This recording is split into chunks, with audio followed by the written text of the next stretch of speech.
What first attracted me to Taora was not the gameplay but rather the aesthetics. The game's no-frills design and simple black and white color scheme at first struck me as a photograph in its negative, but the more I considered the game, the more it reminds me of a mirror. I think this analogy is particularly apt given the game's mechanics.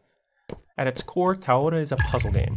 Your objective is to get from point A to point B by moving between light and dark versions of the stage. As you do, objects reposition themselves for you to move, enemies come alive to hinder your progress, and environmental hazards appear where none were before. While there are certainly platforming elements to the game, reaching the end of the stage successfully depends primarily on abstract thinking rather than reaction time. Having two worlds that reflect each other is not, of course, a particularly novel idea.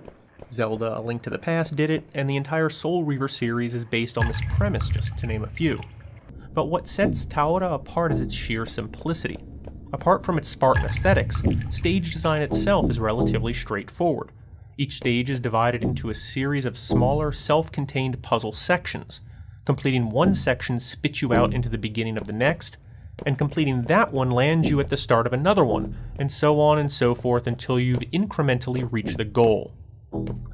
Unlike some puzzle games in this vein with platforming elements, there didn't seem to be the possibility of missing a jump and falling back down to a section you've previously passed. Overall, the game itself isn't too difficult once you figure out what you need to do.